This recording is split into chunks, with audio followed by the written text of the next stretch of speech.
Hi, I'm here with another enriching episode on the topic of my podcast that's really close to my heart. When the birth is not interrupted, the body's intelligence and wisdom unfolds. Modern obstetrics has largely evolved around the idea of managing risk.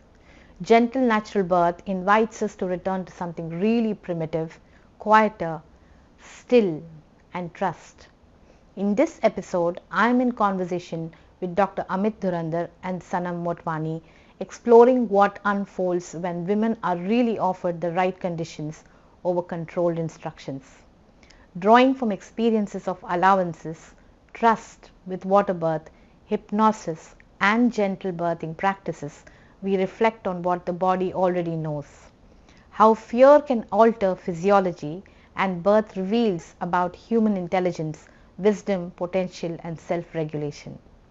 This conversation gently questions the belief that safety comes from control and not alignment. We have Dr. Amit Dhurandhar, an obstetrics and gynecologist, is amongst India's first water birthing and hypnobirthing practitioners. He was the first in Mumbai to conduct a natural pain-free childbirth under hypnosis. A firm supporter of natural drug-free childbirth, he believes that women are naturally designed to birth without medical intervention in a stress-free, supervised environment. He specializes in water birth, hypnobirthing, VBAC, gentle birthing, and infertility. He is also trained in laparoscopic surgery in France. Dr. Dhurandhar leads a highly proficient team of international midwives and hospital staff proficient by experts like Barbara Harper and Diana Garland, who have over 70 years of combined experience. We are also in conversation with Sanam Motwani, who is an internationally certified childbirth educator and Mumbai's first certified labor and birth doula, and works since 2010 with an experience of over 350 live births. She is also an advanced certified lactation professional. Pregnancy and birth are positive growth experiences, and protecting these experiences as well as making them memorable is her main purpose of life. Welcome, Dr. Amit Dhurandhar and Sanam. We have this beautiful conversation that I want to begin with you all, and it's been a long time since I wanted you all to be on my podcast. The reason is, in the last 18 years of the work that I've been doing with mothers and women, there are some very important questions that they come up with. Many of them are unaware of what happens during pregnancy. It's a physiological process, they are aware of that part. But what do they need to be educated about? What is it that their community is not giving them in terms of the lived experience? So therefore they want more education on that. And they feel clueless about it, and once they've had the experience of birth is when they start to reconsider the entire experience that they have gone through, which happened with me as well. Retrospectively we start to think about it, right. And which is exactly what happened with me, because I did not look for any childbirth classes because I didn't even know about it. Right. You know, I had difficulties with pregnancy, and that's the only thing I was concentrating on. But I didn't know that there was something that I can actually look into, or study or understand or have some knowledge about it and prepare myself for it. I didn't look at anything. And when I was, and because it was a high risk pregnancy, we already knew that it was going to be an elective cesarean. So during that time when I was going through that process, even though it was fully consented and elective, it was an out of body experience for me. That's when I started to retrospectively think that what we decide from the mind is not necessarily what the body will go through. Right? So we start to think about that. Right. So what have you experienced in your clinical experience in so many years, doctor? So first of all, Yasmin, thank you for having me, and thank you for having us on this podcast. And you're doing some great work in craniosacral and as a lactation consultant, and even in tongue ties and breastfeeding. I mean, your volume of work is incredible. So congratulations first of all, through all these years, your research and everything what you do. Thank you. So yeah, so pregnancy, as you said, is natural, normal, physiological phenomena. But there is a lot of reading, there's lots of prep which goes into uh, pregnancy, in the antenatal period. Okay. And we have lots of books, okay, which tell you about pregnancy and the antenatal period. And 99% of those books are not garbage, but not right. Not right. Or not Not right. helpful. Not helpful. Yes. Okay, because they talk about all the usual stuff, which is not really important. Okay, they don't go into the psychological angle, Okay. of the pregnancy, the spiritual angle of the pregnancy, which the mother can, the connection which she has with the baby, etc. And all that. A lot of fear is there. Nobody talks about fear, fear of labor, fear of birth, Oh, yes. childbirth, fear of having a perineal tear, Yes. Yeah. fear of a C-section. So all that is not dealt with. So there are books, and then there are also other books which deal with the natural physiological kind of births. So yes, it's a journey. One needs to have a good team, number one. Yeah. Okay, birthing team. One needs to have a doula. I highly recommend a doula, a birthing companion, a doula or a midwife, and your obstetrician, whoever your doctor is, has to be on the same page. Right. And also the hospital if you're going to birth in the hospital. I always tell my patients, please go meet several doctors, because you have to be in the same wavelength as your doctor. Otherwise, it doesn't work. Right. And there are lots of patients, lots of mothers who are happy with me, but there are few who are not. So I mean, you can't be on the same wavelength as everyone. Every single time. So It's it not doesn't work. possible. Yeah. So you have to do your due diligence. You have to do your research. You have to take that effort. Go out there, meet people.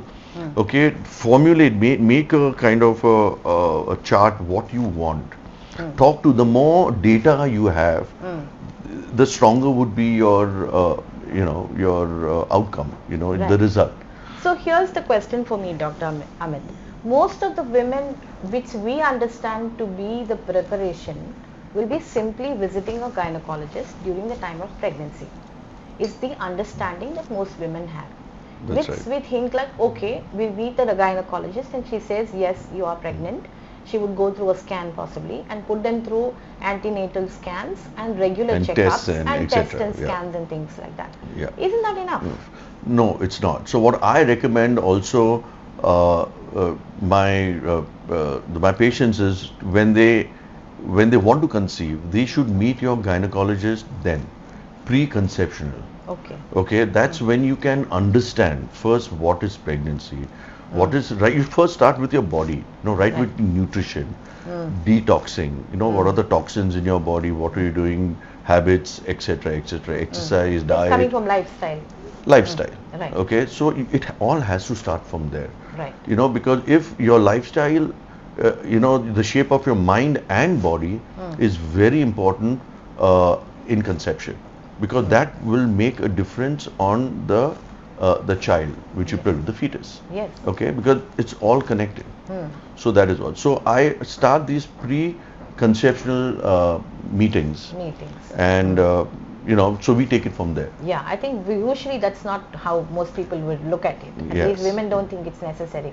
Only when they find that their periods have been missed and Yes. they possibly have done a home test, they will probably Then come they for come a in, gynecologist yes. to start the process of everything is safe, look at the first scan and then proceed from there. So my question to you is this, doctor. So what I'm hearing from you is there is more than what the eye can meet. That's right. It's not just about what we see as normalcy, but yet what I want to know from you is what has been your personal journey to moving from being a medical practitioner. Was your practice always the same? No, it wasn't. So when I graduated in 2000 and I started, my father was a gynecologist. So Okay. my sister is a gynecologist. Okay. So my granduncle was a gynecologist. So we come from a family of gynecs. So I have always been brought up in a hospital environment, etc.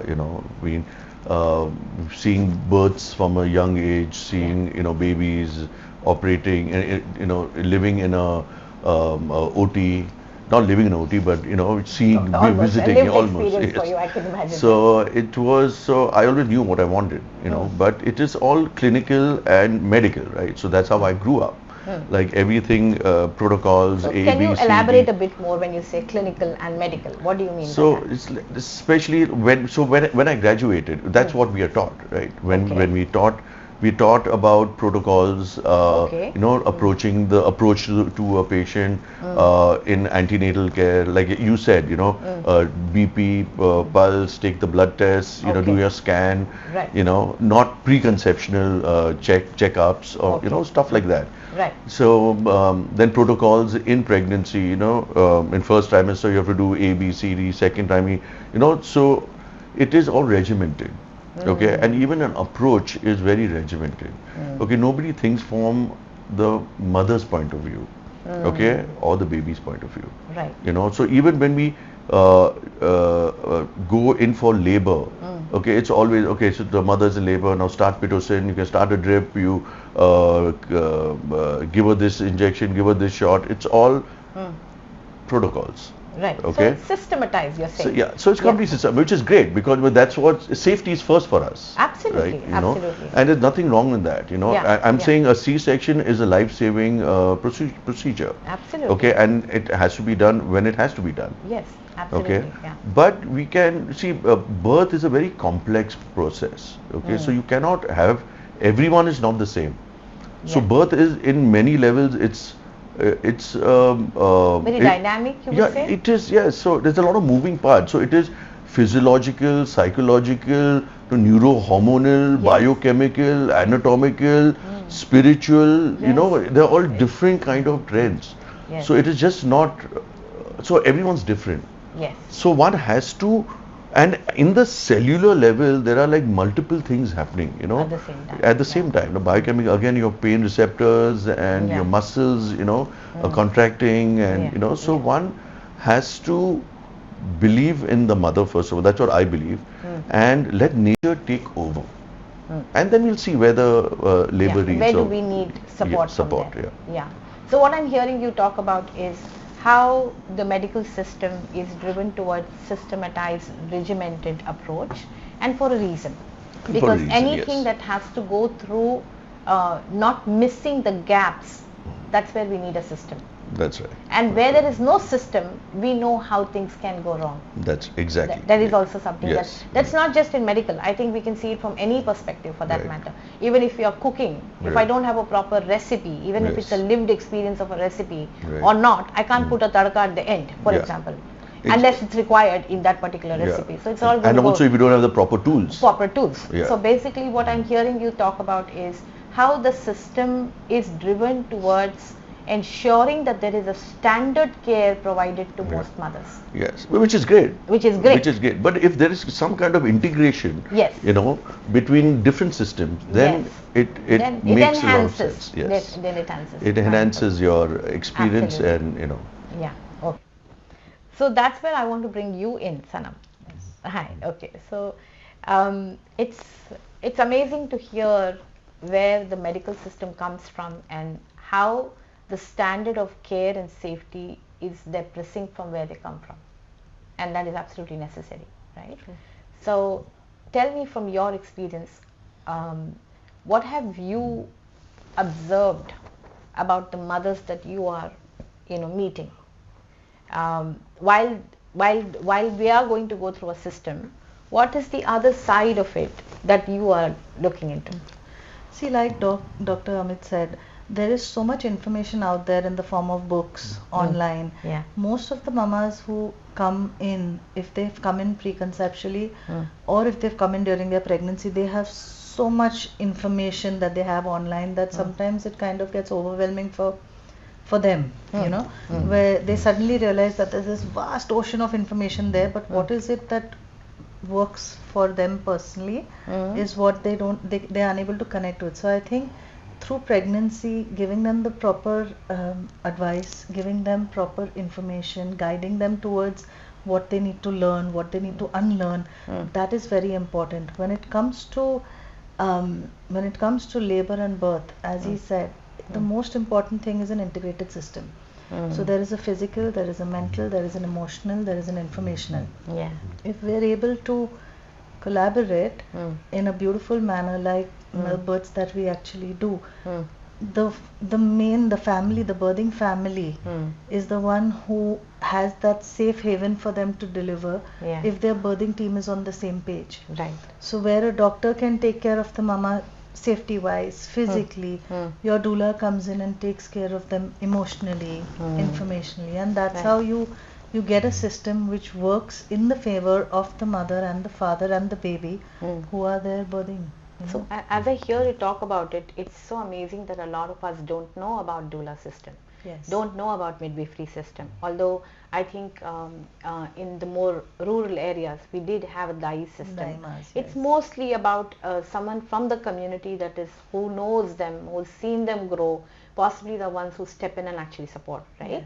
So in the urban areas, most of the time that in the metros that we are talking about, or even big towns, we are looking at women who going through this journey of pregnancy, like I did, for example, never really thought that there was a need for me, that I could even look for some support outside of my own family or even myself.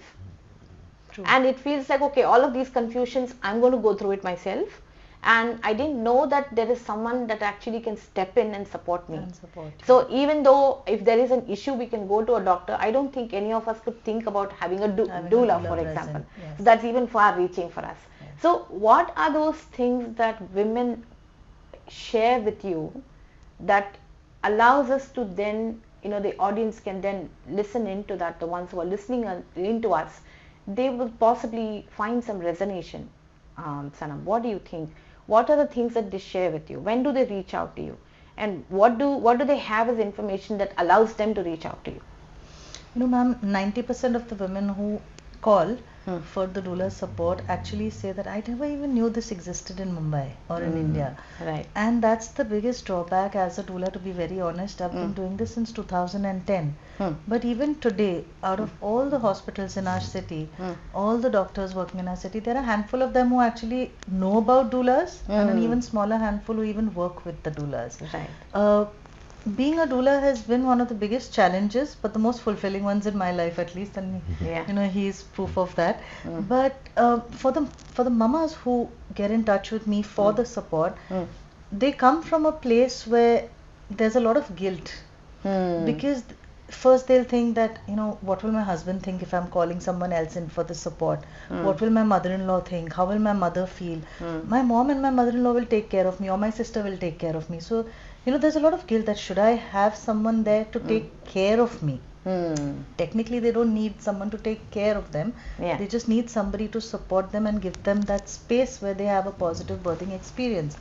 But because of our history of joint families, and our Indian families are very closely knit families. So because of that, I see that a lot of mums come in with that small factor of guilt that I don't know if I may need, or if I do need this person to be there, and I feel intuitively that I want her to be there, what will my family think? So that is one of the biggest things that I've noticed. However, as time has passed, I've also noticed that a lot of women are opening up to the concept as well. Yes. In the earlier days, because there was lack of knowledge about the doula support, there were not too many women who knew about it. Right. I've had mamas who call me up and say, are you a doula? And I'm like, yes. And then they understand the concept and say, I wish I knew about you when I was birthing. Right. So I'm going to keep you in mind for baby number 2. Yeah. So I think it's important for all birth professionals, doctors, lactation experts, childbirth educators, to all come together and talk about the doula concept, especially during pregnancy, so mamas know that there is this one person who can come in for your birth, who can guide you, who can support you, whether it's emotionally or physically or informationally. Right. So that knowledge has to come from somewhere. It has to come from somewhere. Otherwise, right now, I think it's all word of mouth. You Yeah, know, where it's word of a mouth. mama who has experienced the service will go and tell 2 to 3 or 5 other mamas that, you know, you should go ahead Maybe with you this should look for service. this. It's something very similar with lactation. Yes. But what I'm also very curious to understand is, it's interesting that you say that a lot of we come from a culture where there is a very close knit families. Yes. There's a lot of emotional support that way. Social support is there, emotional support is there. But what could be missing is what I'm hearing you talk about is someone who's trained to understand about birth. Exactly. That's possibly not going to come from the family. Exactly. So yeah. And you know, ma'am, you won't believe that many, and through all my births, many families, when the birthing mama and daddy used to say that, you know, we want a doula, the response would be that, but why do you need a doula? We are there for you. Yeah. You of know, course. Yeah. so that's where the guilt used to come in into the birthing families, because families, you know, the extended families, the cousins and the aunts and the in-laws and all of them feel that, you know, theek hai na, she's having a baby, we'll be there, we'll support her, we'll feed her, we'll make her drink, keep her hydrated. But that's not all. Sometimes it's a hands-off approach. Yeah. You know, like this last birth that I did, this mama was a newlywed mama. I'm just giving you an example. Yeah.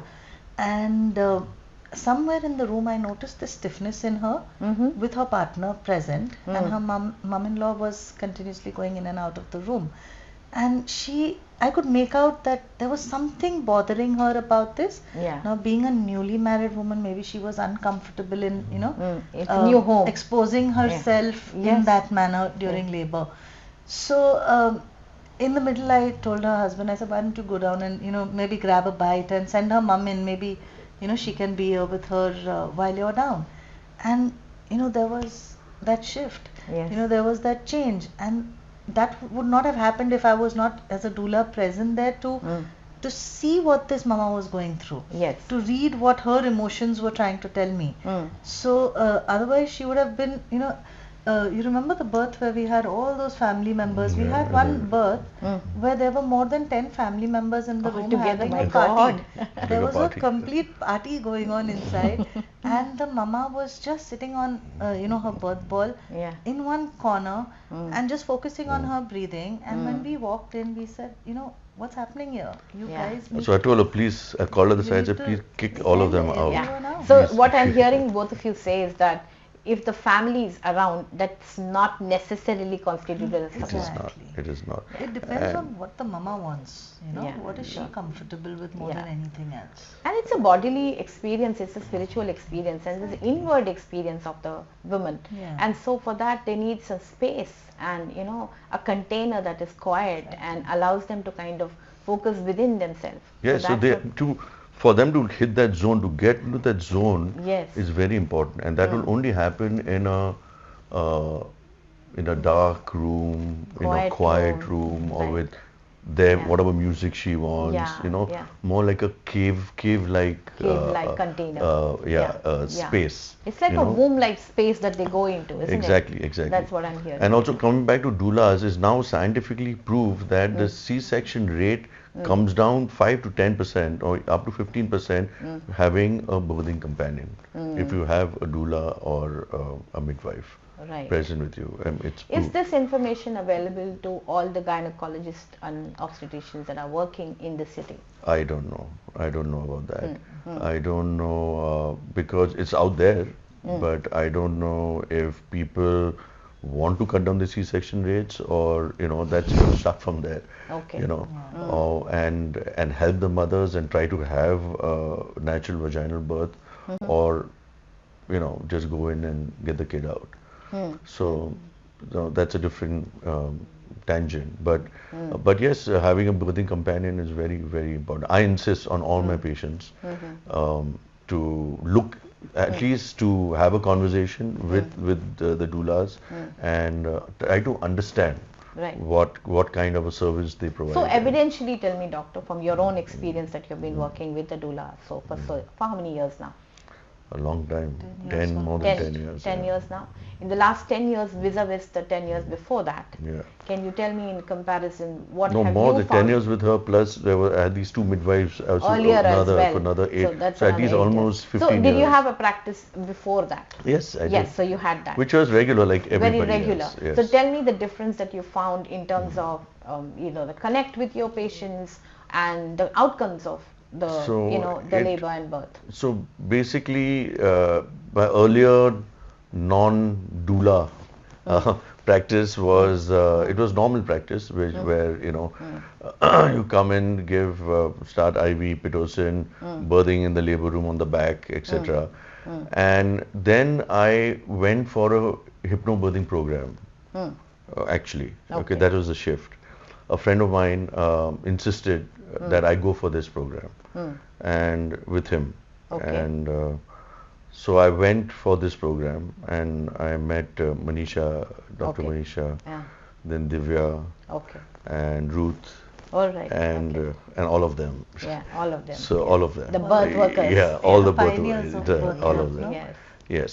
So, and I was the only gynecologist with all In the these room. ladies. Yes, and they pounced on me, Okay. and they asked me all these questions about skin to skin, delayed cord clamping, and blah You blah do blah. this, Yeah, this. do you do this? Do you do that?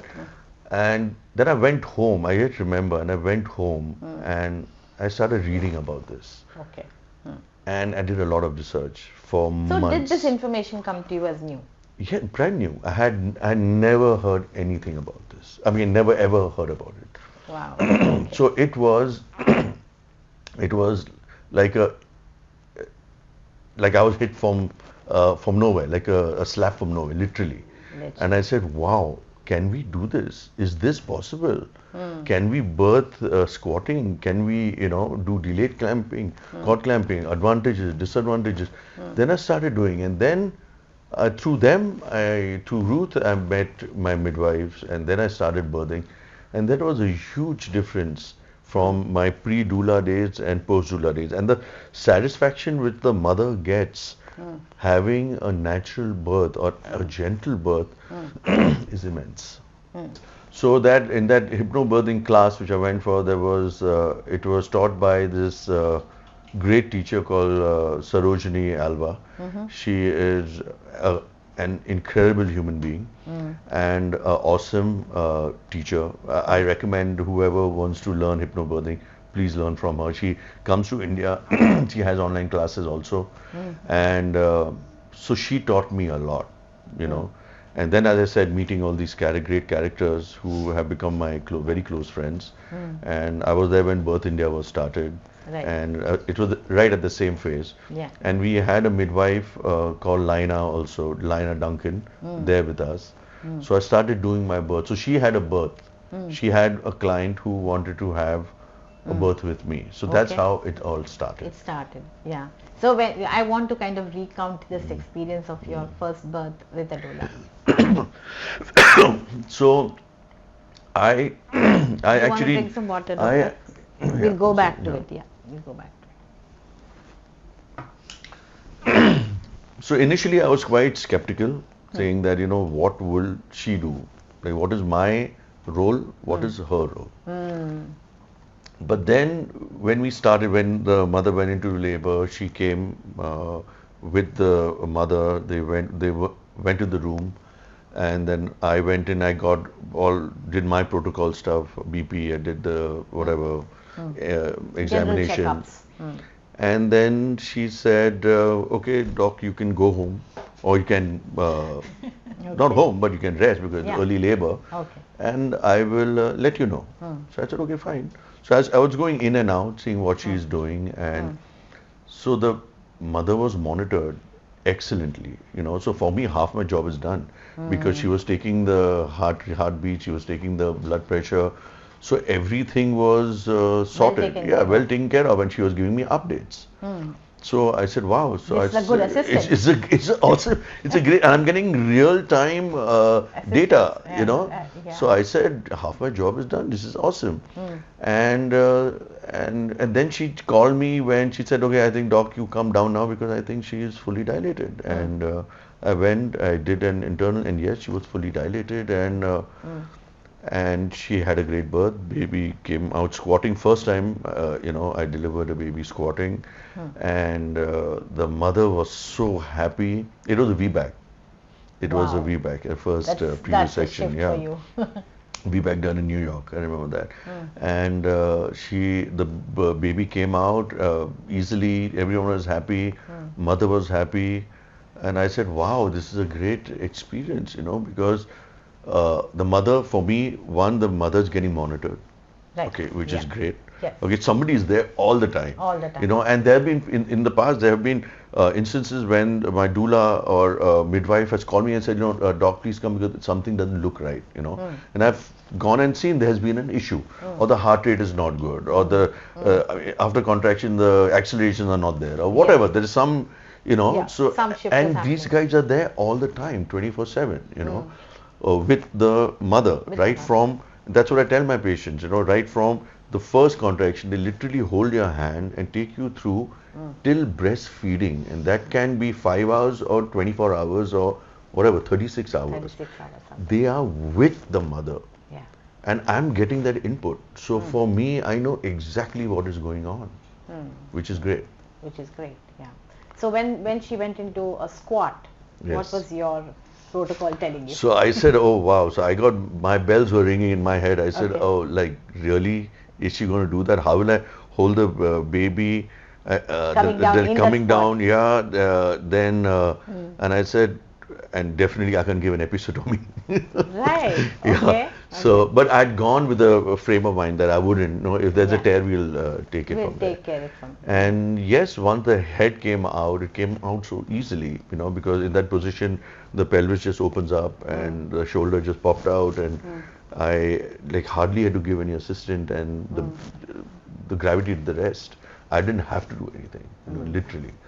And I said, this is a great experience, and I really need to look and try to unlearn what I've learned, like giving birth on the back all the time, and try different positions. And that's how we started. Yeah. So tell me about this, Sanam. Why different positions? It depends on mama's comfort. Okay. It depends on what mama needs to do at that particular time. There are mums who sometimes when, for example, in the water, they want to come out of the water and go and lie on the bed and birth.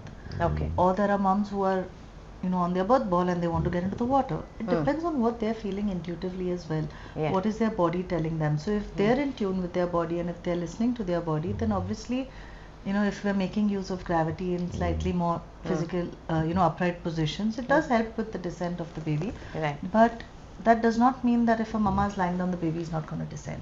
Yeah. So I think for mums, they have to go within, hear what their body is telling them, and then move their body accordingly.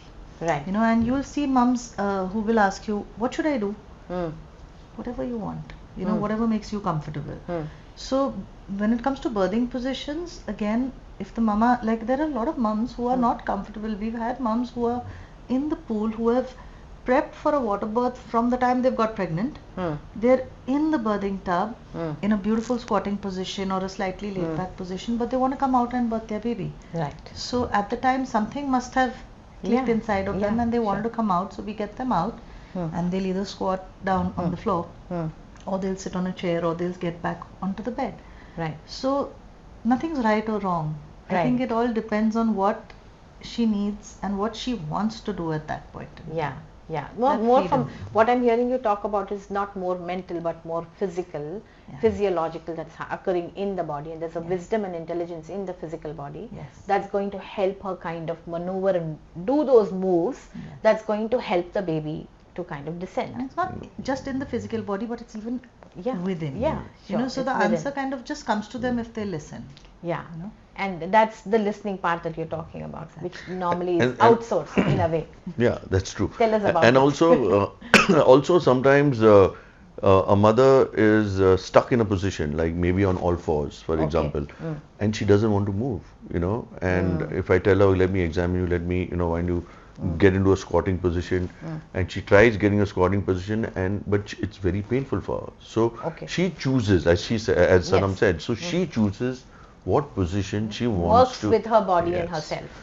Exactly. Right. And so then we are okay with that. Yeah, we're okay with that. Now, sometimes in a position, the heart rate might kind of fluctuate. So then I tell her, let's try another position which is conducive for the heart rate. So what's the fear of the doctors to not try the different positions? One is, they, like you said, they may not be aware of it. Yes. So what is the other fears that they might have? And I think it's more to do with convenience, because just lying there in lithotomy position is just easier for us, Okay. and that's how we've been taught.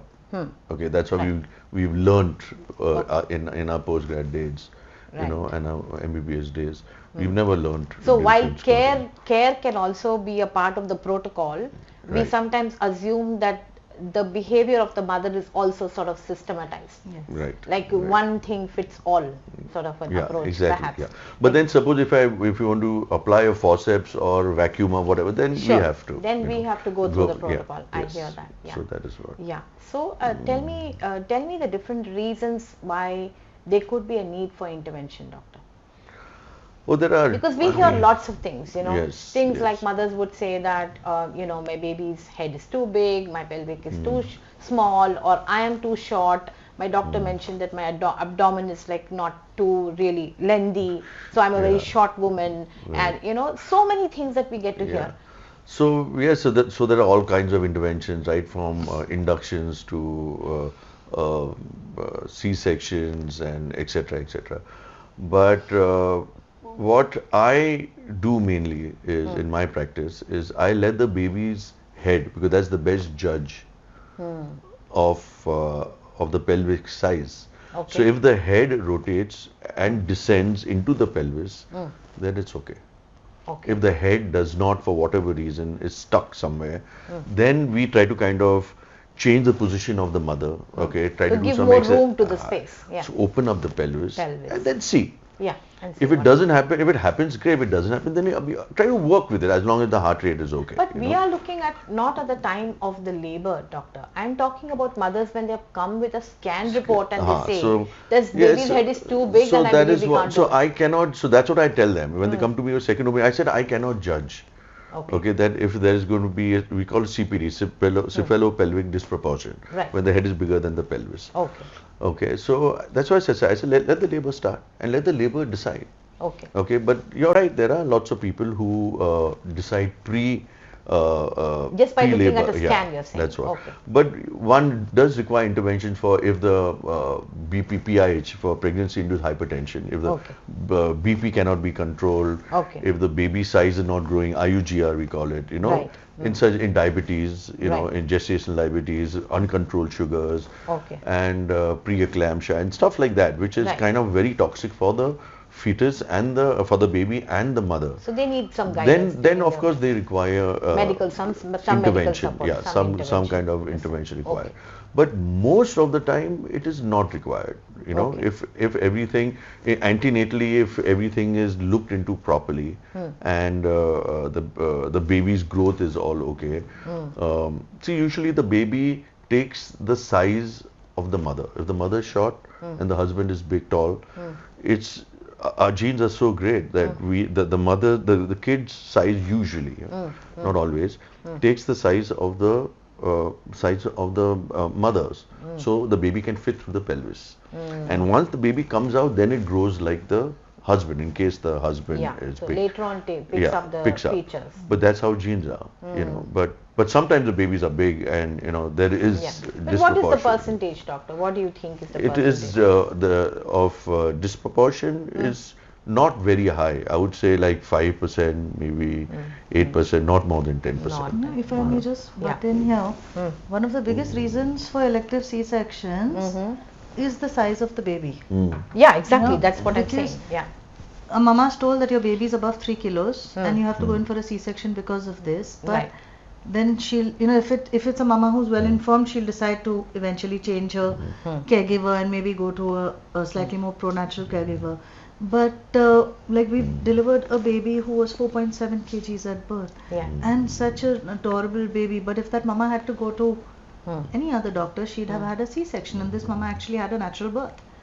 So I think it's more about the parents' awareness more than anything else. It's the knowledge that they have to read up. They cannot be reliant 100% on someone else's information. Right. So there's a lot of So there's a prep work that they misinformation need you're to do. talking about. Yes, There's there is a a lot lot of- of So misinformation. where is that misinformation coming from? An evidence-based medical approach, doctor. That's what I'm trying to Yeah, understand. so there is an evidence-based medical approach. Okay. That so is the reason. Are you saying that it's coming from their own personal fears? No, Yes, it is also, okay, because for our safety is first, Correct. you know. So you always And err on caution. yes, so prevention is better than cure, Absolutely. right? Right. So yes, so there are people in the medical community who would not wait for Okay. uh, want to take a chance to deliver a big baby or whatever, it's a baby with a big head, etc. And prefer just to go in and do an induction or a C-section and get the kid out for the safety, okay? Right. But and then on the other hand, there are a few who would probably give it a trial and see where it goes. See where it goes. Yes, and if it goes well, that's great. But you have to have, um, uh, I think you should give it a chance. You know, to for a natural vaginal birth. And as I said, let the baby decide how it wants to come out. Right. So there is, so you're right. I mean, this is what we've been taught again. You know, so there's lots of unlearning which I had to do. Right. And over this long period, you Yes, have and lots of realized- reading and a lot of data. So there are lots of evidence-based books and sites, and which tell you that that this is the data. This is the percentage. This is the Right. and which helps you a lot. Right. Yeah. It gives you How confidence. much of the research work actually reaches practitioners? I don't. I don't think much, because one has to do the research to So you're saying you have to on your take own. the time to do that. You have to make that effort. You have to make You it have to. One has to make that effort Right. to do the research. Yeah. Otherwise, nobody's going to give it to you. I mean, it's not going to fall So in your whatever lap. you learnt is what you will Yeah, just go what you with. learned is what you learned. That's it. Right.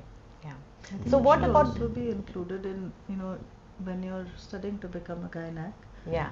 the Yeah, how much of that education information is even given there or integrated right at the It beginning of needs the to go right at all the the top way of the there, stream? yes. How much of that information is given to them? That's also And something. today, that- most of the resident doctors also who we work with, they have never witnessed or never heard of a water birth. They've never heard of what a gentle birth is. They are confused as to why doctor is telling them not to check the mother So that's my internally. next question. So since you mentioned that there were also pre-doula times that you were supporting mothers, what I would like to know is what is the difference between a simple physiological vaginal birth versus a natural gentle birth? So Where I'm not even talking about any other interventions here. I'm not talking about having a forceps or a vacuum or even a cesarean section. That's a separate thing. So even just vaginally, what is the difference between the two? So a vaginal birth nowadays, what it means is giving birth with vaginally with an epidural, Epidural. and pitocin. Okay. Okay, and In I a mean, room filled with people. and and a room filled with people, Okay. in the labor room with which is full. So which is kind of very emotionally disturbing for the mother. Mother. Because when she sees so many people, when she sees all these lights, etc., then obviously that fear factor kicks in. Then your adrenaline, non-adrenaline, all those hormones start to get in, Right. and your body shuts down. Yeah. Okay, and then we have to give Some hormones additional boost. additional from external. External. So external hormone. That's why we give pitocin. So her uterus again starts. Right. Then we give her pitocin, which is synthetic oxytocin. Then her pain increases. Her pain increases, then she wants epidural. Anesthesia. Because it's unnatural Yes, pain. it's unnatural. So we have to give her epidural. Right. We give her epidural, then again we have to give her pitocin because the pain sensation is gone. So all this can also lead to fetal distress. Right. Sometimes, so once fetal distress sets in, then obviously we have to take her up for a C-section. Right. On the other hand, but sometimes you can have a vaginal birth. But that is what is a vaginal birth nowadays. Okay. A completely natural, gentle birth is without any kind of medical intervention until and unless it's required. So the mother's in the room, quiet, listening to music, doing exercises, squatting, doing lunges, listening What to your about body. eating and drinking? Eating, Most important drinking, thing. Because you I have know to that be, is you have to important. be hydrated, Right. you know. Have to be hydrated, you need energy. Right. Because in labor, you require, I mean, it's an active job for the mother, it's an active process. But unfortunately, your nature, again, your body is made in such a way that your GI system stops. You know, so you don't feel hungry. So then you can get dehydrated, you can get, you know, you need, your electrolyte balance can go. Yeah. That's why you have to, you know, I always tell her, you make sure that she's hydrated, she's having Gatorade or Electral or juices, or there's something easy, you know, because you can't bite and eat. It's something easy to swallow. So then you know? what is the fear for giving, like you said, the first model of just a vaginal birth? Right. Why is it that food is not allowed? See, the food is not allowed because in case she has to go in for a C-section. So it's preemptive. Preemptive, yes. So again, for safety. Right. It's all So about tell us safety. the process. So what would happen if she had to go in for a medical No, so emergency? if she went in for a C-section and with a full stomach, and there's a good chance they can throw up Okay. on the table. So then so she can get aspiration pneumonia, like she can aspirate the food. Okay. That is the biggest fear. That's the fear. Yeah, that is Okay. the biggest fear. Okay. And that is not a good situation to be in. Right. But it happens very rarely. But that is the fear for the anesthetist. So you Yeah. know, so that is this what all it is. preemptively we are Preemptive, thinking about, yes. okay, what happens if Yes. this happens, what Yes. happens, this happens. Yes. Okay. And so that is what. But I think more important is also to give them small bits. Even though he does give, he allows his mamas to eat and drink freely. We're very careful on what they're having as well. Right. So you give them something small that's which measured digests and it. smaller and they portions don't of eat. I mean, they smaller don't have portions, hunger. The yes. hunger, Like you as it mentioned, the doesn't GI have, is not it's not there. really So, active at that so we point. have literally forced them. But I like them to, because otherwise then I have to start a drip because the electrolyte balance is getting off. Right. Right. So we have to look at signs of dehydration. So etc. how are you keeping the mothers in your care while going through the process of labor, well hydrated internally, with their presence of the mind and the breathing that you would be possibly engaging with them on? So how is that kind of supporting the whole process, rather than to be so overly dependent on all of the other things that might be like a drip, for example, or the fear of dehydration? How are you looking at it? So this again is before any birth that I attend, I have a birth plan discussion where we work as a team. The mamas and the daddies prepare their birth plans, and when I'm guiding them on how to So prepare what it- is a birth plan? Let's come to that first. So because for a lot me, of a our birth audience plan- may not know that. Yeah. So birth plans are actually bits of information about the family, about the birthing mama and her choices, that how does she want to have this baby. Okay. But when I'm discussing a birth plan with a mama, the first thing I tell her is don't look for samples and don't look online. Okay. I'm like, go for a nice dinner date with your partner. Sit down and discuss what are your fears, what are your anxieties, what are your choices, what is it that you want, how do you envision yourself having this baby. So when they sit to jot that down, that's when I sit with them and we go through everything. We also talk a lot about hospital protocol because that is a part of the birth at Sure. the end of the day. So they're informed about that well in advance as well, and that's when they then formulate a birth plan which is equal to just communication with your birthing team. Right. It's good for him to know what is it that the mama wants, so that he, when sir comes to the room to be with this mama, he knows at the back of his mind she's afraid of, for example, an episiotomy. I'm going to try to avoid it, or she prefers to birth in yellow light and not a white lit room. So it's very important for us to understand that in parents. Once that is done, then that bonding starts when we are actually in labor. Yeah. So whether it be the breathing techniques, whether it be the massages, whether it be labor positions, all this information is actually given to the mama beforehand so that they get time to practice. Right. They get time to do it with their partners so that their partners know it. I teach the partners the massages as well, because I feel for a doula, the massages is the number one thing that helps mamas during labor. Yeah. And funnily enough, there are some mums who have loved massages all through their life, but they don't want to be touched during labor. Right. And it's vice versa as well. Yes. But it's always good to be well prepared. Right. So daddies are confident during the labor. Daddies are supporting mamas as like me and daddy, both of us are doulas. So mama doesn't have one doula, they have two. And then he comes in as our third doula also most of the time. Yeah. But The advanced doula. the advanced doula, yes. he's the boss doula. Yeah. So I think during labor, all of these techniques that we have learned are not bookish techniques. Yeah. When I had started out studying to become a doula, there was so much that we had to read. There were tons of books. But I realized after my first birth only, I said, most of the stuff that I had read there is very different from what the life experience is telling very us. different. Right. So I think being with families who are in labor teaches you so much more. And going back to your one of the last questions that you had about doctors and their convenience and why would they want to have a mama in a squatting down position or something. There are some doctors who for the life of them, like when he's having a birth, he's literally on his knees near to the birth pool, guiding mama. I don't see practitioners comfortable with the idea of that itself. Right. And when it comes to the doula concept, I wanted to add this earlier also. So many times I've gone and met a lot of doctors to introduce the doula concept to them, and they said, no, we are enough for the mama, don't worry. We will birth the mama, but my job is not to birth this baby. My job is to provide support. But that fine line of distinction is not recognized. Right. And that's where the biggest issue is, because it always feels like an interference. So they are worried about that interference.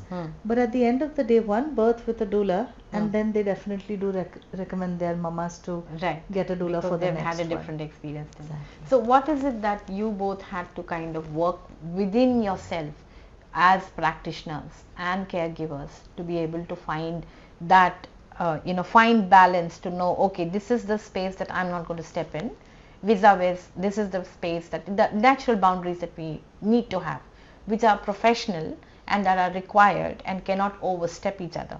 So how would you kind of See, when a doula, when Sanam comes in, and in the early part of the labor, I completely hand over the mother to her, because I feel that is her space, and let her take over. Yeah. Okay. Where safety is not the concern for Where you. safety is, it's early labor, everything is fine. Everything is fine. Yeah. Hopefully, nothing Yes. should usually Untoward doesn't doesn't happen. doesn't. Right. And she's monitoring, as I said earlier, and she's monitoring the mother and the baby, and or she's calling, getting the sisters in to get the heartbeat checked and the blood pressure. So I'm not worried about that. But I give her space. I let the mother and her bond, because that's very important. Because the mainly because the mother also needs to gain confidence in herself. Okay, which she provides, which Sanam provides, which the doula provides. Right. So the self-confidence is very important. Okay. So I leave them alone, and I tell her, because I must have just examined, so I know exactly where the head is and the position. Yeah. So I tell her what kind of, either let her rest, because we have some time, and then later on there won't be any rest, or to feed her, get her hydrated, etc. Or if the head is at whatever position, maybe do these kinds of exercises. Okay. Or what do you think, will this protocol help? And leave it all up to her. Okay. And then she calls me whenever it is required. But So for what are your primarily, red flags for him? Yeah. so primarily for the main part of the good part of the birth, she's the one who's She's taking over at that she's point. there. So wherever there's no safety protocols that need to be really fear of violation of that, you feel like, okay, that's a space that someone can take over. Yes. What are your red flags where you absolutely require his support? Unless and until there's no issue with the mama, like medical issue like BP or anything that she's gone pale or she's not feeling too good. Okay. That's when I need him. And second is if there's any problem with the baby. Right. So What are those? In terms of fetal distress. Okay. So he does not normally monitor the baby all the way around. Correct. It's just intermittent monitoring. So if there is, if suppose the nurse has come in, because doulas are not medical professionals. Right. So I call in the nurse, she'll come, she'll check the baby's heart rate, check on mama. If everything's medically fine, we're good. He gets a message that all is good and we move on. But if for whatever reason the nurse has said that the baby's heart rate is fluctuating, then whatever protocol is needed ahead is the doctor's call completely. They start taking over Yes. from there.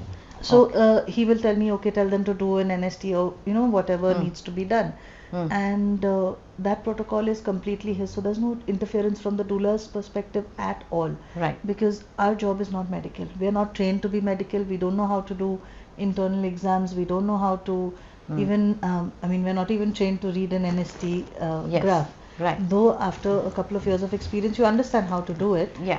But you're not supposed to do it. Yeah. It's not So in our those are scope of not your practice. boundaries. Exactly. Those are not your boundaries. So she will call the on-call Yeah. gynac. She will Right. come and do an internal if required. If I tell her, let's get an internal done, Right. or what if the water is broken, what color is it? Then she Right. say, oh, it's meconium, Okay. come soon, stuff like that. It's all Stuff about like that. communication between the doula. If Yeah. we are on the same page, Right. only then can we support someone Yeah. else. No, so Yeah.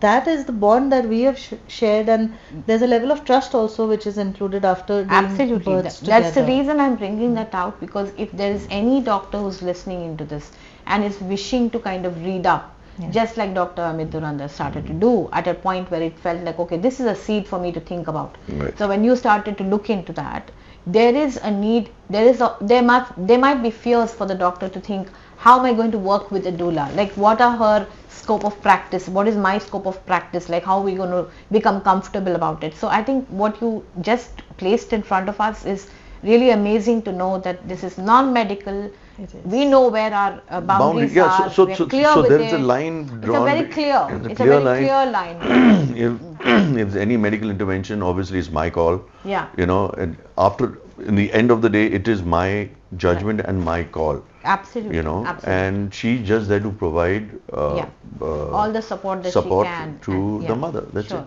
Or even if it's going to be a C-section, or even if it's an elective C-section, I also like a doula to be present then, because we can do immediate skin to skin and a gentle cesarean. would say. gentle, yeah. Tell us Well, about it, doctor, since you So went then- into it. So a gentle cesarean is basically when we are doing a C-section for whatever reason, and so we do the microbiome. Okay. So we put the gauze in the vagina, and sorry, what's it called? The Microbiome swabbing, the vaginal swabbing. the vaginal, but it's called something else. Anyways, Okay. so we put a swab in the vagina, and a wet swab. We Okay. remove it, and that's kept in. It's given to her, Okay. and when the baby comes out, I get the baby head out. I don't pull the baby out completely. Okay. I let the body be inside if there's no fetal distress. Okay. If we Yeah. have some time, and I don't get the deliver the baby. Just deliver the head. Let the mother. Get the mother's head up. Let her see the baby being delivered. Okay. And sometimes the baby comes out on its own when we give a little bit of Pressure. Okay. and we do delayed cord clamping Okay. for as long as we can. Okay. Once the baby is clamped, it is put. I give it to the pediatrician. They check the baby immediately. They give it to her. She puts the baby on the breast immediately, like within few minutes. Within few minutes. So which helps. Yes. For immediate skin to skin, Absolutely. and then she takes the swab Okay. and puts it on the baby's trunk. Okay. So the microbiome from the vagina is transferred to the to the baby. And So this would it's have called happened if seeding. it was It's called vaginal If it seeding. was vaginal Ah, seeding. vaginal Yeah, vaginal seeding. seeding. Vaginal Okay, so seeding. that would have happened otherwise if the baby was descending to the Descending, vagina. yes. So Okay. so that's and the mother is listening to music. It is quiet. Okay. There are less number of people, bare minimum people inside. Okay. So we try to make it as Gentle as comfortable and gentle for the mother Okay. as possible. Right. that's an amazing thing, because what I'm hearing you say is that it's not necessary that we will have to compromise on our gentleness and approach Yes. towards it, Yes. even if there is going to be a medical intervention. That's right. So, So we try it to carries make, on. Yes, it's carried. But as long as it's not an emergency and we have to get Sure, the kid I out, hear you know, that. stuff Yeah, like I that. hear that. But usually, so what's the percentage that you see that despite all the support and prep that you do, we still need to kind of have this kind of intervention and something turning completely, square? Yeah, but it is, in my practice where most of the mothers come for natural birth and or gentle birth or water birth, at least 10 to 15% do end up in a C-section for whatever reason. Okay. Okay, and in those 10 to 15%, they are mostly at the end of the labor process, Okay. not non-elective. Right. It is emergency, Right. for Right. whatever reason. Whatever reason. So I would still say yes, 10 to 15%. So it's within its recommendation that we have normally seen that Yes, not international like 25, standards talking yes, about not like 30%. yeah, and, less than for 15% is what Yes, you're saying, which is yes. anyways expected, I think. Internationally, that's what we see, right? To get him to go in for a C-section is actually very traumatic for him most of the time.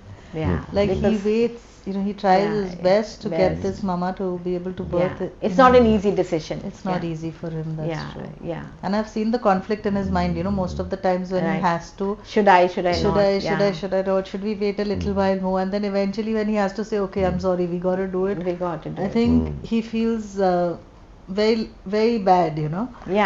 Even Yeah, I though mean, he puts some up a decisions have smiling to be face. made, but Yeah. that's a very measured step is what I'm hearing you Because talk the about. pleasure which you get to give a vaginal birth or a gentle birth is great, especially seeing the mother's reaction holding the birth, holding the baby in her hand Yeah. after gentle birth. Yeah. But a C-section, everybody can do it, so Yeah. there's no fun in that. There's no fun in that. There's no fun in that, right? Okay. So Yeah. Tell me about, Sanam, tell me about more about how mothers are looking at this experience, even if they have to go through a cesarean. What is their debriefing? Because I know the doulas do debriefing as well. They meet them after. So what's happening after? When they re-look at their birth, what are those pointers that they are able to kind of put forward and say, maybe this is what I could have done, or this is something that I'm thinking about now. How are they debriefing? What's their debriefing like? To be very honest, most of my mums don't say that because Yeah. they know, especially I'm talking about with this team. Yeah. They know that the doctor has tried everything under the sun possible Right. to make sure that the mama would not have had to go in for a C-section. Hmm. So they know that there was no other choice, Yes. so to We have speak. turned every stone Exactly. before we went there. Yeah. So they go in with that mindset because they know, They in the are bottom aware of their of hearts. Yes, there is a little bit of, they feel a little dejected. They feel a little Disappointed. upset, Yeah. disappointed.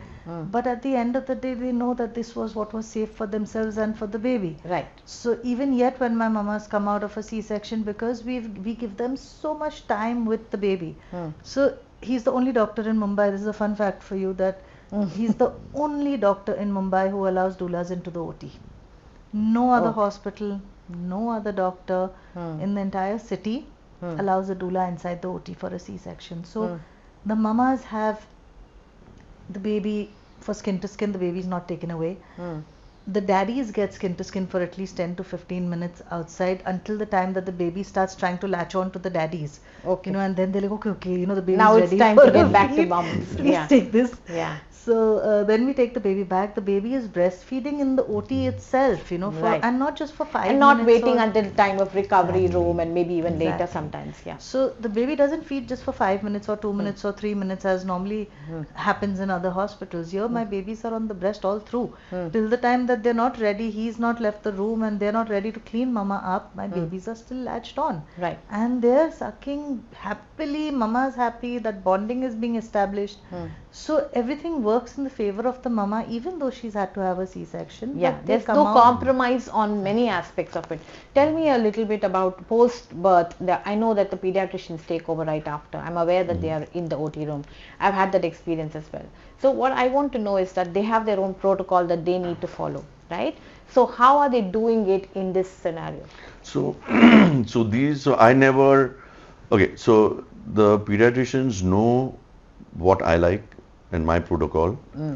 I know their protocol. I never interfere with their protocol because we are doing a C-section for a reason. Right. Right. So there is, There is a need for additional support. Yeah. So I have to make sure the baby is okay. Yes. Yeah. So we, instead of the baby being in the warmer after they check the baby and everything, I like the baby to be on the breast. Right. Okay, on her. Okay, as long as it's not coming in my space where I'm operating, it's fine, and it's sterile. It's fine. Yes. So so they know that, so they are okay with it. They're okay with it. Yeah. They're okay with it as long as I follow their protocol. Right. You know, and I hit the sanitization, etc., etc. Yeah. It's okay. Okay. So we never cross each other's main boundaries. You know, Yeah. because we know. Yeah. I mean, I know how important they are for the baby. Absolutely. You know. Absolutely. So yeah, so they know how, and it's and everywhere abroad it's all is done this way. It's not that something else, something new I've invented. This is a protocol which is followed, you know, many in places UK, in the in world, USA, right. etc. So which is which is what I follow. And also the mamas have also communicated this to most of the pediatricians beforehand. So they've met them earlier. During their pregnancy, in case you know they want to pass on any information from their birth plan to the pediatricians as well, it is communicated beforehand. Yeah. Otherwise, when we go down, if the mama has not met the pediatrician, then either me or doc will speak to them. So I think it's based on mutual respect between all the professions, where we each respect each other's and give that space to the other to complete what they need to do. And I think now all of them are so used to the kind of births we have that before we can even ask for the baby, they're okay, you can take the baby and go. Yeah, you know? that's like a well oiled kind of a system now. It's an established fact. It's well established fact. Like I see my pediatricians coming into the room when the mama's birthed, the mama's still holding the baby to the chest in the water in the tub, and they're bending over the tub and they're just checking the baby that okay, theek hai, all is okay, baby's fine, baby's crying, okay, we'll see you later. So they've kind of altered their own way of how they are doing what they have to do. Like I said, when you once experience, whether you're a mama, whether you're a gynac, whether you're a pediatrician, whether you're even a nurse, you know, the nursing staff in the hospital, once you've experienced the beauty of having that gentle birthing experience and you've seen it with your own eyes, then there's nothing that you want more than that. You know, you always that sort of awakened you completely from a different way. And possibly, like doctor mentioned, if we have watched it once, there's no way that you can go back to anything else. Then you're stuck. Then you want to watch it again and again and again, and that's the first step for, I think, any birth professional. Yes. This is the first step. Sometimes we don't realize it unless we've not seen it happen. Right. So when you see it happen, then you're hooked. You're hooked forever. No, but that's why, you know, after my first experience with a doula, and I said, wow, this is great because, you know, the mother's getting monitored and I'm getting real-time data, so I have no stress. You know, otherwise the sisters come in like once every every hour or every 4 hours in early labor and taking the heart rate, and you know, after you have somebody with the mother, you know, during labor, like throughout the process, so which is great. Right. You know. So I want you to kind of list out the things that you see as an absolute necessity that I need to go in for a cesarean. What are your red flags? The reason I ask this question, doctor, is because there are a lot of women who feel like, okay, they would say, oh, there were cords, so the cord was around the neck of the baby, that's why we went in for a cesarean section, or the fact that baby is not turning or not engaging properly, so or it's a breech born, for example, or frank breech position. So what has been your experience? So first of all, if the mother has been in active labor, that means more than 5-6 centimeters with good contraction. Take us through the different phases of the labor. Yeah, so first is the latent labor, which is from 0 to 5, okay, where the contractions are, the surges, contractions, they are coming, but they are not that intense. Okay. And then is the active phase where the surges, the contractions really come. So you can have, it starts with around 3 to 4 an hour, and then it slowly increases. Then every 10 minutes, 5 minutes, 3 minutes, you know. And so when the mother is in active labor and the this the effacement, that is the thinning of the cervix is good. So the cervix is dilated well. The head is in the pelvis, and it's been a long time, like 3 hours, 4 hours. Okay. And I've assessed, but the head has been at the same position, no change, but with good contractions. And we've tried everything, Right. all the lunges, tried to flip the baby, change the position, and given us some more time. So if I've given the baby, the mother enough time, okay, with good contractions and plus doing all our exercises, and the baby is stuck. Literally, Right. I know, and nothing is happening with changes in the heartbeat. Once the baby, you can, then the distress starts to set in. Right. Then that's one of the reasons. Okay. Right. So I look at distress. If the mother is in distress, that is, if her BP is fluctuating, her BP is going high, not getting controlled by drugs, if her sugars are uncontrolled, if there is excessive bleeding, then that is an a red issue. flag Yeah, for you. that is a red flag. Or if there is meconium, if the babies pass stools, which is a sign of distress. If there is again heart rate, if I told you if the heart rate is not, the acceleration is not. So I'm there. not hearing you talk about the cords, is it? See, cord is not an issue at all. I've birthed with cords, with 4 cords on the neck. It's not an issue. So what happens is, see, the cord does not strangle the baby because the baby is not breathing inside, right? The blood is going through the cord, so it's nourished through the cord. But what the cord can do is, it can prevent the descent of the head. Exactly. And it can change the hair. Instead of being flexed, it can get extended by pulling. Overextension can happen. Yeah, so we Right. can prevent the descent of the head. Correct. So It's pulling it back. It's pulling it back. So Right. that's why the head doesn't come down. That could be one of the reasons the head is stuck. Right. But it is not a cause. It is not a Because reason. the baby is not able to breathe. That is not the reason. So having a cord around the neck is not, according to me, is not a reason for an elective C-section. Okay. So as I said, I let the baby, the labor start, and then we decide how the baby wants to come out. Right. If the cord is too tight, the head won't descend, and then we might get some, initial distress patterns. Then we go in and get the baby out. Right. Right. But so maternal factors, as I said, are hypertension, diabetes, excessive bleeding. This, when you talk about the hypertension and diabetes, is this something that's already present during pregnancy? So it- or are you seeing something happening at that Yeah, point? so it is. So there are 2 types. One is it can start in the beginning of the pregnancy or mid-pregnancy, and which can be controlled by giving medicines, etc. Okay. But sometimes this hypertension starts in the end, right in the end, maybe like a week before Okay. her due date. That hypertension is very difficult to control. I see. And those kind of mamas I have seen usually end up in a C-section because even if you give the highest dose of antihypertensive, the blood pressure is very difficult to control. But which comes late. Late onset. of it. late onset. So late onset PIH is not very easy to control. Not very easy And to so is late onset diabetes. What are the causes of it, doctor? It is just. There is no fixed cause. I mean, it's the placenta. It's physiological. It's physiological. Yeah. It is due to how the placenta is behaving at that time. The reason I'm asking you this is there anything related with the stress that she might be going through?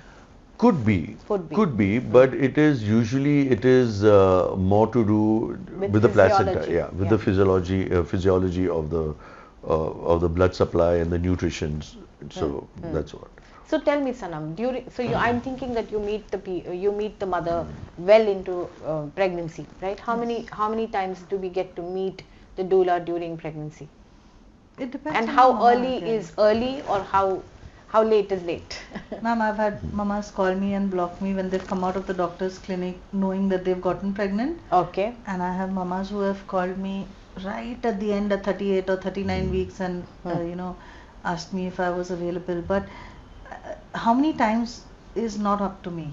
Right. It depends on the mamas. Right. What they feel they need information about. So I do offer a variety of sessions as well, starting from labor to breastfeeding, baby care, postnatal care. So they decide on what it is that they need more information on, and based on that, then we try and plan out our.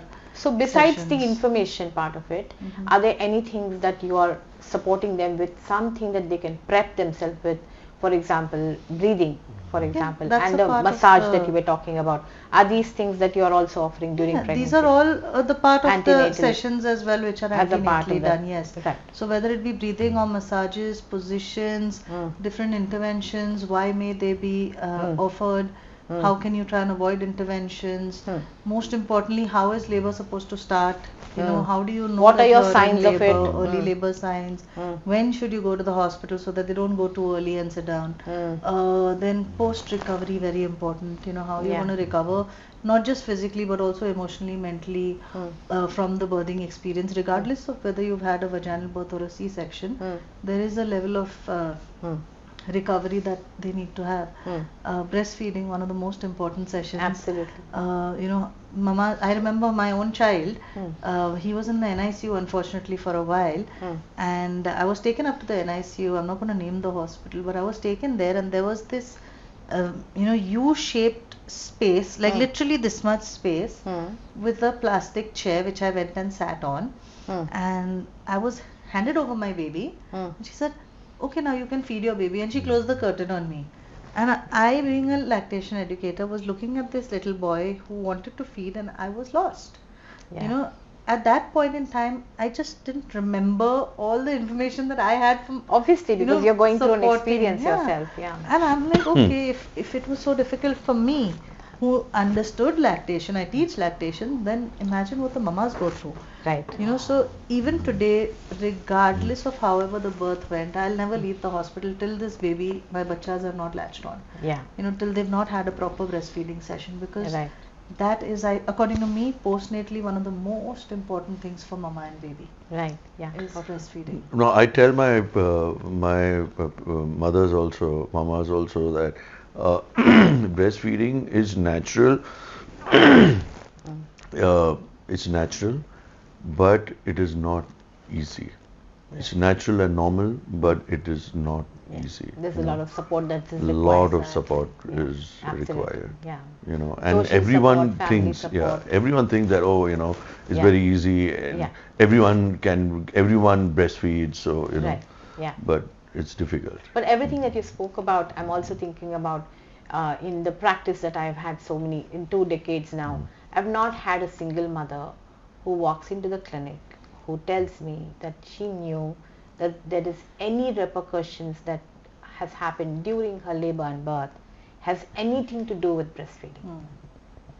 They both are completely different physiological entities, and there is no connection between them, and they are clueless about the struggles that they are going through during breastfeeding and never correlate with the issues that might have happened during labor.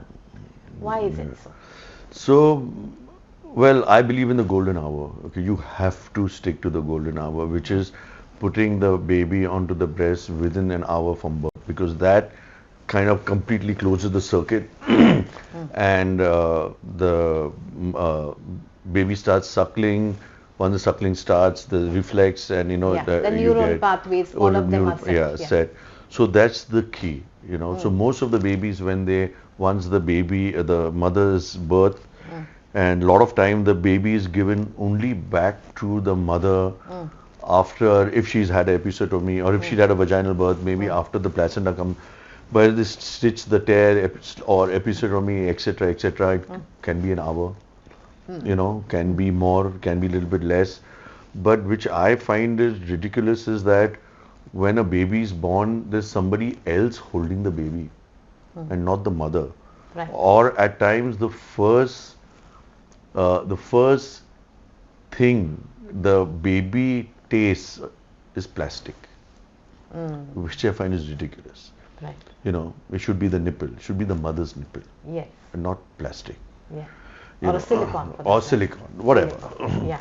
You know, Rubber, silicone, or plastic. Yeah, synthetic. Synthetic. Yeah. Steel. Yeah. And the where is steel, steel? yeah, tell me about The that. pallades. Not just the pallade, they also have these nipple shields that look like steel. Yeah. Yeah. It's So, very sad. so that's what. So what if the golden hour is established, even in a C-section? Is honored and established. Yeah, honored and established. Then Right. we are then usually in all times it is it's Fairly easier. okay Yeah, and fairly easier. okay for the lactation. It won't be that tough. The latch, etc., etc. Right. But if we lose that time, then it gets a little difficult. And lots of hospitals also feed the babies immediately after birth. Right. Thinking that the mother won't able to. Yeah, I don't it- know any baby who's come to the clinic who has not had the taste of the formula at the Formula. hospital. Yeah. So. Pretty much that's like the protocol. Right. And the first 3 days it's predominantly that formula Yeah, till along the with milk comes. some bit of breast Right. milk and no skin to skin contact and possibly missed and never honored the golden hour. Golden hour, especially. yeah. So, but I want to not miss one important point that I wanted to ask you about. What about the amniotic fluid? I also get to hear mothers talking about the amniotic fluid being less at a certain point and during pregnancy, and that could kind of initiate some sort of an intervention or requirement for intervention. What's your thought on Yeah, that? so if so we call it oligohydramnios if Yes. the amniotic fluid is less than Yes. Yes. 6, 7, the AFI, the amniotic fluid index. Yeah. So if it is very less, like 1 or 2, that is really less. You Right. know. So then it is good to have the baby delivered because there's a reason why the amniotic fluid is not normal. Right. Okay, so there is something happening inside inside the uterus.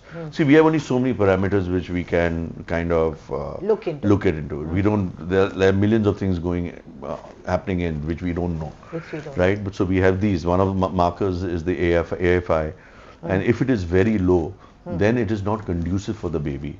Right. Okay, obviously the baby's nutrition, usually with low AFI, the growth of the baby is not hitting the standard Right. curve.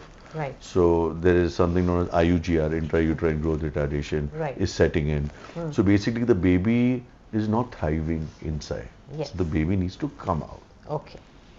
Okay, the blood flow might be disturbed, whatever, the nutrition is not reaching the baby. Right. So the baby needs to come out. Right. And these are small babies, these IUGR babies, they do not do well because they're weaker than normal babies. See, they do not do well through a Being vaginal left birth. inside. Being left in and having a vaginal birth. Vaginal birth. So that's why they are removed usually by a C-section. Okay. Okay, for them to thrive outside. Right. Sure. But that's in extreme cases. But it Right. usually, for me, 6, 7, 8 AFI is at term is Yeah. not an It's issue. not an issue. Not an Not issue. an issue. Okay. What are the things they are given by the doula as information as well as other things for them to take care of themselves in terms of nutrition, and if there is a nutritional component that's attached to the levels that you're talking about, is there any correlation at all? And then maybe you can take it. I just wanted to complete that thought. Nutritional correlation, sorry. With the fluid the systems. With the fluid. the Yes, fluids. yes. So Yeah. we give a high protein usually. It's the protein element which is less. Because of which this could happen. Yes, we give a high protein diet. We give more proteins. Okay. Okay, we give something known as arginine, which kind of dilates the blood supply so they increase the nutrition to the baby, Nutrition to the baby. and which does help in increasing the AFI. Lots of watermelon juice is supposed to be good. Lots of juices, lots of hydration, coconut water. All this helps at times Right. to increase or stabilize it, not drop the level. Not drop it further. Not drop Okay. it further. Okay. So, So, there is a possibility course, of working with it. So there is a fix. There is a possibility. Yeah. So there are We can fixes restore too. that. Yes. Yeah. So tell me, Sanam, how early are you looking at them in terms of nutrition, especially because you know that the first time most of women are looking at nutrition is during pregnancy. Yes.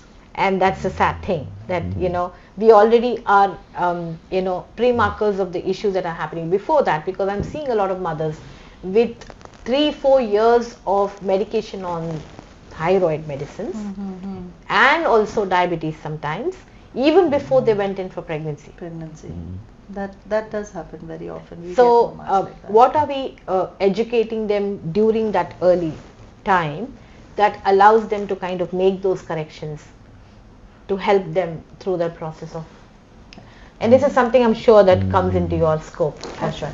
One of the sessions that we do have is diet and nutrition, where I give them a basic understanding of what is going to be good for them and what they should avoid and things like that. And then for mums who are looking for more advanced information, we also send them to a proper nutritionist who works with prenatal as well as postnatal nutrition, because nutrition doesn't just stop at pregnancy. Right. You need to take care of your nutrition for breastfeeding and for later, obviously, as well. So a proper good prenatal session will guide these mamas into making the changes to their lifestyle like that they already are doing. So the earlier mama gets in touch with a doula or a nutritionist, it's always better. Right. For them. Otherwise, if we get them way too last minute, it's very difficult for them to make those changes at the time. And then the doctors give nutrition advice. We are there for giving the nutrition advice. So the basics are always covered. And then if they need any additional, like we've had mamas who are extremely overweight, not because of any medical issues, but just because of their food habits. Right.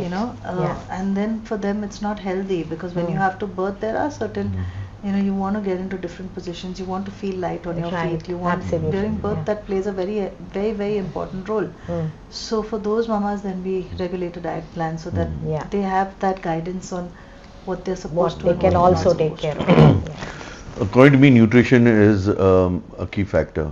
A very underrated Yes, and guidance, you asked me and about I also refer them to nutritionists. Okay, because they're professionals and they know exactly what the story is. So nutrition is the key in pregnancy in all aspects, for the sanctity of the mother, the physical health of the baby, for both of them as a unit, and it helps me in labor. So it has to be started from consistently preconception. This is what you're talking about. Yes. So that they can make a visit with you before that. Yes, me, and then I put them onto a nutritionist. That's all. So that has to be sorted. But nutrition is the key. Really, it's like running a marathon, no ma'am. When you need to have stamina to run through prep it. Before. So, and funnily enough, just giving you an experience of mine, when I got pregnant, I was a particular weight, and then only by changing my nutrition, because I did develop gestational diabetes, so only by taking care of my food habits, I actually lost 17 kgs during my entire pregnancy. So this notion, this preconceived notion that you gain around 10 to 15 kilos during pregnancy, mums come with that, so they'll eat anything. I said, but we are supposed to be gaining 10 to 12 or 15 kilos. So it's not necessary. There are people who are actually losing all their unhealthy weight by taking care of their diet and nutrition. But that's not necessarily impacting the baby's growth in that. Exactly. But it could be in babies for mothers who are actually not gaining that healthy weight during the pregnancy as well. Or sometimes they need to be checked on regularly. Otherwise, sometimes mothers don't eat because they don't have time. They're busy working. Working, so they tend to neglect themselves. Right. So that's also an issue.